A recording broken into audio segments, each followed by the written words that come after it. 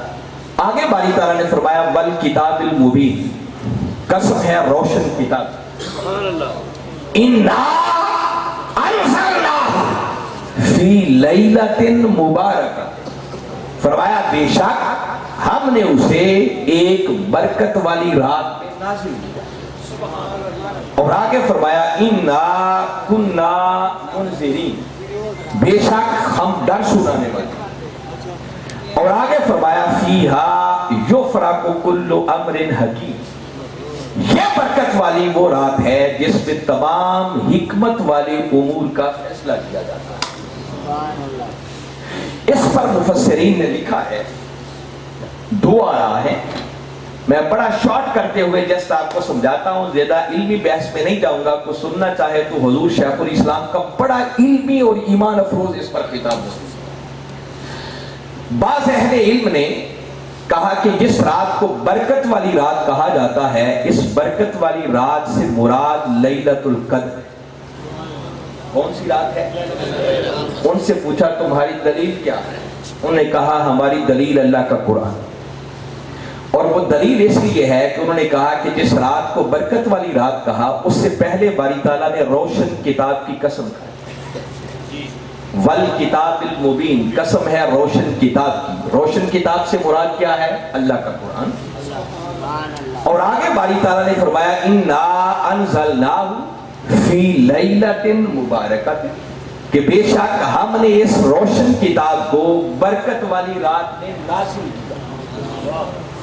آگے وہ کہتے ہیں کہ قرآن کی تفسیر خود قرآن کر رہا ہے کہ جس رات میں قرآن اترا وہ رات کو لیلۃ القدر، سورہ قدر میں کہا نا انا انزلناہ فی لیلۃ القدر، کہ بے شک ہم نے اسے قدر والی رات میں نازل کیا۔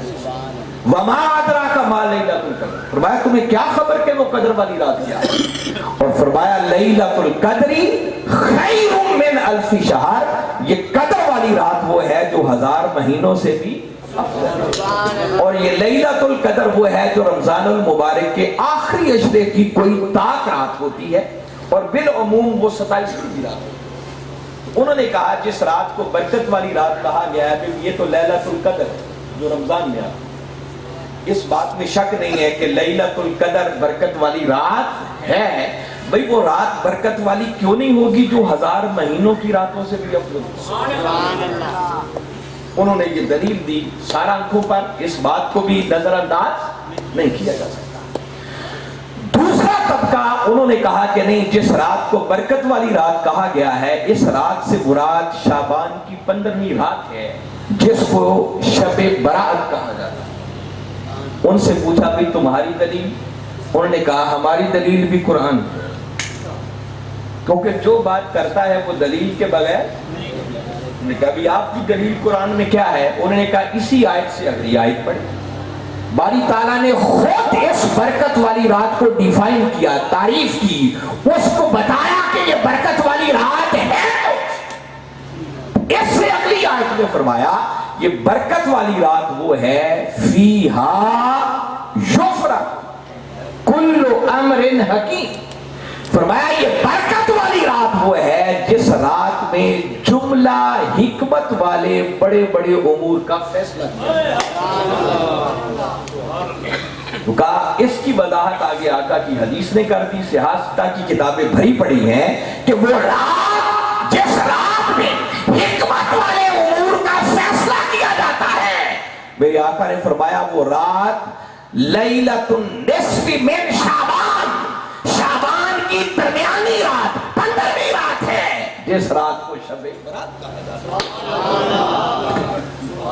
جب انہوں نے یہ دلیل دی کہ بھئی اگلی آیت بتا رہی ہے کہ اس میں چونکہ حکمت والے امور کا فیصلہ ہوتا ہے اور آقا بتاتے ہیں کہ وہ رات شعبان کی 15ویں رات ہے، اگلا سوال ذہن میں آیا کہ اچھا یہ دلیل تو تمہاری ہو گئی، مگر وہ جنہوں نے کہا تھا لیلۃ القدر اور پہلی آیت کو دلیل بنایا تھا تو اس کا جواب تمہارے پاس کیا ہے؟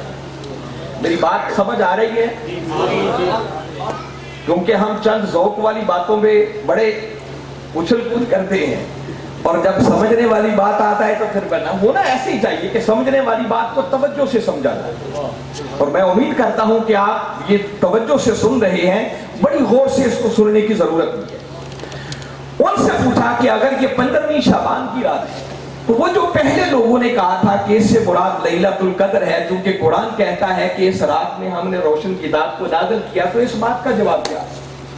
انہوں نے کہا بھئی سادہ سا اس کا جواب یہ ہے کہ یہ جو باری تعالیٰ نے فرمایا اِنَّا أَنزَلْنَاهُ فِي لَيْلَةٍ مُبَارَكَةٍ, کہ ہم نے اس روشن کتاب کو برکت والی رات میں نازل کیا. انہوں نے کہا کہ برکت والی رات میں نازل کرنے کا معنی یہ ہے کہ باری تعالیٰ فرما رہے ہیں کہ ہم نے اس رات میں قرآن کو نازل کرنے کا فیصلہ کیا.